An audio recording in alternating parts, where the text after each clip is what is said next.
लद्दाख वाले क्षेत्र में भारत के साथ अपने विवादों को सुलझाने का दावा करने वाला चीन अरुणाचल प्रदेश पर अड़ा हुआ नजर आ रहा है। इससे पहले कई बार अरुणाचल प्रदेश पर दावा और अपनी जमीन, अपना पूरा अरुणाचल प्रदेश बताने की बात चीन कह चुका है। हालांकि भारत ने हर बार इसका विरोध दर्ज कराया है।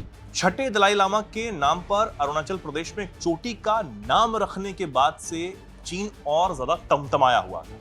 लेकिन अब जिस तरीके से अरुणाचल की एक लड़की जो कि जापान जा रही थी, उसने ये दावा किया जब वो चीन शंघाई एयरपोर्ट पर पहुंची और अरुणाचल प्रदेश के बारे में चीन के अधिकारियों को पता लगा, तो उन्होंने कहा कि ये भारत का हिस्सा नहीं। इसको लेकर भारत ने एक बार फिर से विरोध दर्ज कराने का काम किया, लेकिन ये विवाद अब और ज्यादा गहराता हुआ नजर आ रहा है। दरअसल चीनी विदेश मंत्रालय की तरफ से इस पूरे मामले पर प्रतिक्रिया सामने आई और एक ऐसी प्रतिक्रिया जो किसी भी भारतीय को मंजूर नहीं होगी, गुस्से से भर देगी। ऐसी प्रतिक्रिया जो है वो चीन की तरफ से सामने आई है। क्या कुछ कहा गया है चीनी विदेश मंत्रालय की तरफ से, समझने के लिए मेरे साथ सोनम मौजूद है। सोनम, क्या कुछ पूरा मामला है वो भी हम समझेंगे, लेकिन चीन की प्रतिक्रिया, क्या कहा गया है चीन की तरफ से और क्या लगता है कि लद्दाख में जो मामला कहीं ना कहीं सुलझा जब चीनी विदेश मंत्री यहां पर आए, क्या अब अरुणाचल प्रदेश वाला मामला वैसा ही होता हुआ नजर आ रहा है?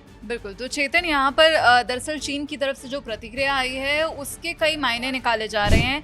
चीनी विदेश मंत्रालय की प्रवक्ता हैं माओ निंग, जिन्होंने अब स्पष्ट शब्दों में ये कहा है कि किसी भी तरह का उत्पीड़न नहीं हुआ। उन्होंने कहा कि महिला को ना तो हिरासत में लिया गया और ना ही कोई जो है अनावश्यक कार्रवाई की गई और ना ही उत्पीड़न हुआ। सीमा अधिकारियों ने पूरी तरह कानून के दायरे में काम किया।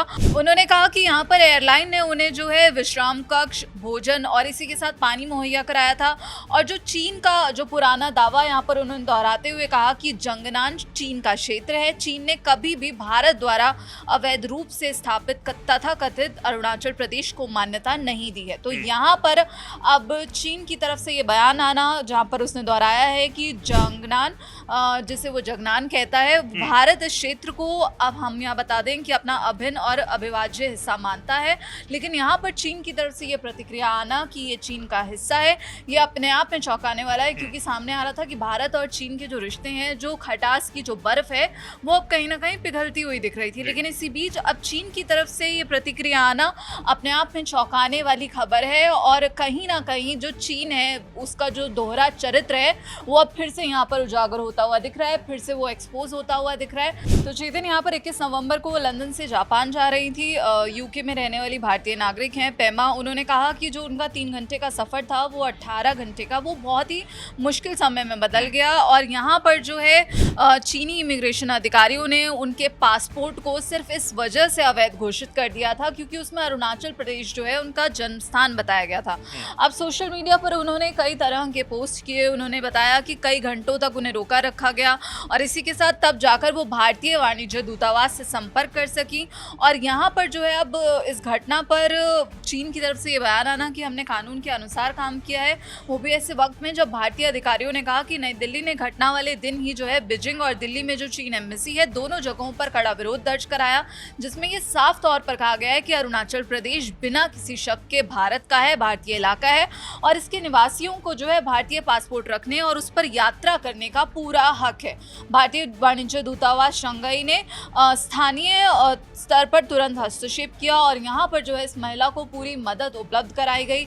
वहीं अरुणाचल प्रदेश के मुख्यमंत्री हैं पेमा खांडू, जिनका बयान भी सामने आया। उन्होंने कहा कि वो इस घटना से बहुत हैरान है और यहाँ पर उन्होंने दरअसल जो इंटरनेशनल लॉज हैं, जो नियम्स हैं, उनका उल्लंघन और भारतीय नागरिकों का अपमान बताया जो भी ये घटना हुई महिला के साथ। लेकिन इसी बीच अब चीन की जो प्रतिक्रिया आई है वो इसमें नया अपडेट है और चीन की तरफ से ये बयान आना, इसके बाद ये देखना होगा कि भारत की क्या इस पर प्रतिक्रिया आती है, उसका इंतजार रहेगा। बिल्कुल, ये एक चौंकाने वाली बात है कि जब लड़की की तरफ से, जो महिला है उसकी तरफ से ये कहा गया कि मेरा उत्पीड़न हुआ, कुछ घंटे की यात्रा चीन में 18 से ज़्यादा घंटों की तब्दील हो गई, उसमें मानसिक एक प्रताड़ना भी यहाँ पर दी जाने की बात उन्होंने आरोप लगाया है और कहा है कि मेरा पासपोर्ट तक अवैध करार दे दिया गया। हालांकि चीन की तरफ से इस पूरे मामले के बाद भी ये प्रतिक्रिया आना कि ये हमारा इलाका है, ये अपने आप में एक हैरान कर देने वाली बात जरूर है।